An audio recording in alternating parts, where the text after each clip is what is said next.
Supply analysis. अब पहले supply के बारे में 2 मिनट सब समझ लेना। 2 मिनट सप्लाई के बारे में समझिएगा, सुनते जाना। सप्लाई है क्या, ध्यान से सुनना। अब देखना, डिमांड जो होता है ना, डिमांड हमेशा परचेजर की तरफ से सोचा जाता है। सब सुना, बात नहीं। डिमांड हमेशा किसके तरफ से सोचा जाता है, परचेजर की तरफ से। लेकिन सप्लाई हमेशा किसके तरफ से सोचा जाता है, सेलर की तरफ से। समझ में आया क्या बोले? डिमांड परचेजर की तरफ से सोचते हैं, डिमांड परचेजर के पॉइंट ऑफ व्यू से सोचा जाता है। बट सप्लाई किसके पॉइंट ऑफ व्यू से सोचा जाता है, सेलर, प्रोड्यूसर के पॉइंट ऑफ व्यू से। सेलर मतलब, सप्लाई मतलब होता है it is quantity of goods offer for sale at a definite price और at a different price different quantity of goods are offer for sale. ये simply क्या होता है, किसी भी गुड्स के बेचने के लिए क्या करना, ऑफर देना कि हम इतने कीमत पर इतना बेचेंगे, इतने कीमत पर इतना बेचेंगे, इतने कीमत पर ऑफर देना। तो ये सप्लाई सिंपली क्या होता है, क्वांटिटी ऑफ गुड्स को डिफरेंट प्राइस पर डिफरेंट क्वांटिटी को बेचने के लिए क्या करना, ऑफर देना। इसको बोलते हैं सप्लाई।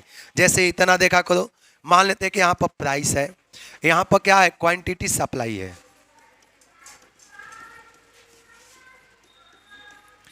माने कि प्राइस 10 है तब 20 यूनिट बेच रहे हैं, प्राइस 12 हो गया तब 25 बेच रहे हैं, माने कि प्राइस 14 हो गया तो कितना बेच रहे हैं।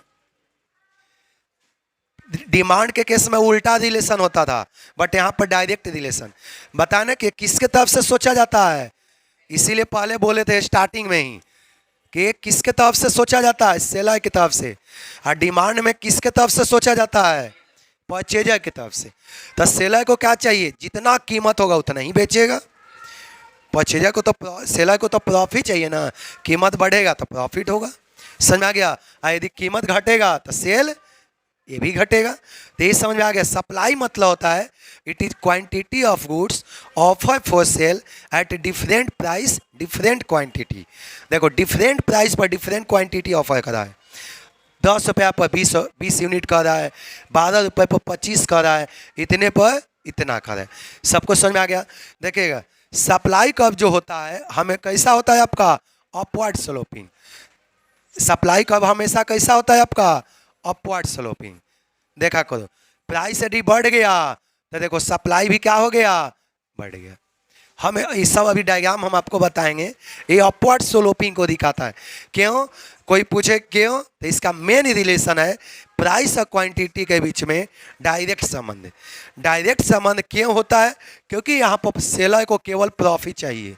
सेलर को केवल क्या चाहिए, सेलर को प्रॉफिट चाहिए। ये हमेशा दिन भर सोचते रहता है कि प्रॉफिट बढ़ता तो बेचते, सेल बढ़ता, प्राइस बढ़ेगा तो बेचेंगे, प्राइस बढ़ेगा। ये दिन भर बेचारा यही सोचते रहता है कि अब प्राइस बढ़ेगा तो बेचेंगे।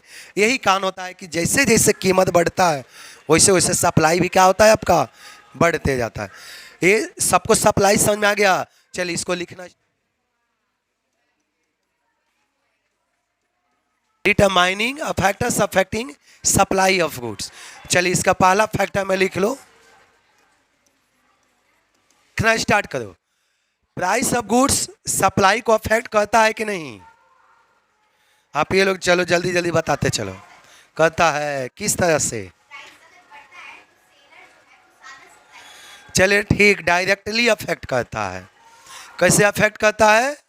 डायरेक्टली। और वही डिमांड में इनवर्सली। समझ में आ गया? आता देखते हो, प्राइस और सप्लाई के बीच में डायरेक्ट संबंध होता है। प्राइस, यदि आपका प्राइस बढ़ जाएगा तो क्वांटिटी सप्लाई भी क्या होगा, बढ़ेगा। यदि प्राइस घटेगा तो क्वांटिटी सप्लाई भी क्या होगा, इसमें डायरेक्ट संबंध रहता है। समझ में आ गया? तो ये जो होता है प्राइस ऑफ गुड्स कमोडिटी को डायरेक्टली अफेक्ट करता है। ये सबको समझ में आ गया ना? प्राइस बढ़ेगा तो सप्लाई बढ़ेगा, प्राइस घटेगा तो सप्लाई। चलिए लिखना स्टार्ट किए तो फटाफट लिखा गया। चलिए, प्राइस ऑफ रिलेटेड गुड, चलो तो आप पूछिए लेते हैं। चलिए आप ये दोनों में से कोई एक बता दीजिए, रिलेटेड गुड्स कितने टाइप का होता है? बहुत सिंपल सवाल पूछे, बोलिए। देखिए सब्स्टिट्यूट कंप्लीमेंट्री, देखिएगा ये जस्ट अभी पिछले क्लास साल लिखवाए होंगे दोनों गुड्स को। ये पिछले क्लास में फैन चालू कर दें, 2 मिनट रुक जाए, चालू कर दें, नहीं तो स्टार्ट कर लीजिए, कोई बात नहीं। चलिए सुनते जाना। आपका प्राइस ऑफ रिलेटेड गुड्स लिखवाएंगे तो ऑफ कर लेंगे इसको। देखते हैं ना, price of related goods 2 type का होता है, सब्स्टिट्यूट गुड्स, एक कंप्लीमेंट्री गुड्स। समझ आ गया?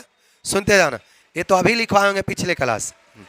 सब्स्टिट्यूट गुड्स भी कहीं ना कहीं सप्लाई को क्या करता है, अफेक्ट करता है। मान लें कि सब्स्टिट्यूट गुड्स में क्या आता है, टी, दूसरा क्या आता है, कॉफी। टी आता है, दूसरा क्या आता है, कॉफी। यदि इसका प्राइस बढ़ गया, यदि इसका प्राइस बढ़ गया, घट जाएगा। वो तो डिमांड में डायरेक्ट होता है, सप्लाई में इनवर्स। यदि इसका प्राइस बढ़ जाएगा तो इसका सप्लाई घट जाएगा। क्यों? अब बेचने वाला इसको छोड़ देगा और किसको बेचना शुरू कर देगा, ठीक हो, कोई दिक्कत। अब जिसका प्राइस ज़्यादा होता है उसी को बेचता है। मान लेते हैं कि इसका प्राइस डाउन हो गया, इसका प्राइस क्या हो गया, डाउन हो गया, इसका मतलब इसका प्राइस घट जाएगा, तो इसका सप्लाई क्या हो जाएगा। सप्लाई के केस में सब्स्टिट्यूट गुड्स में इनवर्स रिलेशन और डिमांड के केस में डायरेक्ट रिलेशन। समझ आ गया? और वही यदि कंप्लीमेंट्री गुड्स रहा, यदि क्या रहा, कंप्लीमेंट्री गुड्स, आप लोग पढ़े हैं ना, कार, पेट्रोल। यदि कंप्लीमेंट्री गुड्स रहा, यदि कार का प्राइस यहाँ पर पेट्रोल है, यदि इसका प्राइस यदि बढ़ गया, इसका प्राइस यदि क्या हो जाएगा, बढ़ जाएगा, तो इसका सप्लाई क्या हो जाएगा। देखते हैं ना, कंप्लीमेंट्री गुड्स के यदि, सुनते हैं ना, कंप्लीमेंट्री गुड्स का यदि प्राइस बढ़ जाता है, देखते हैं ना, यदि इसका प्राइस, कार का प्राइस यदि बढ़ जाता है, कार का जैसे प्राइस बढ़ गया, तो कहीं ना कहीं प्रोड्यूसर सोचता है कि जितना रुपया वो पेट्रोल में लगाया हुआ है उस इन्वेस्टमेंट को थोड़ा सा कम कर दें, इस इन्वेस्टमेंट को थोड़ा सा कम कर दें और ज़्यादा से ज़्यादा इन्वेस्ट, अपना जितना कैपिटल पूंजी है ज़्यादा से ज़्यादा कहाँ पर लगाएं, कार के ऊपर।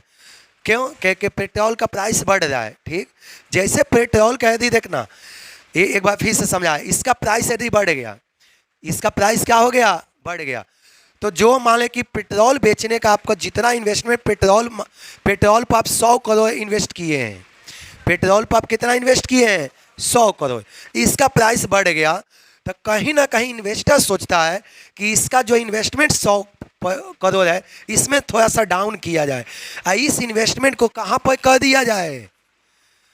क्यों? क्योंकि इसका प्राइस बढ़ते जा रहा है, इसका प्राइस कम होते, तो जितना इन्वेस्ट पेट्रोल पर किए हैं उस इन्वेस्टमेंट को कम करके कहाँ पर करता है, कार के ऊपर। क्योंकि सोचता है कि कार को ज़्यादा मैन्युफैक्चर करें ताकि ज़्यादा से ज़्यादा मार्केट में बिकेगा, और इसका प्राइस डाउन हो रहा है तो इसको उतना दिमाग इस पर, वो ज़्यादा से ज़्यादा किस पर दिमाग लगाएगा। समझ में आ गया? तो जिसका, एक बात याद रखना, जिसका कीमत ज़्यादा उसका सप्लाई ज़्यादा, जिसका कीमत कम उसका सप्लाई कम। ये पॉइंट आपको समझ में आ गया?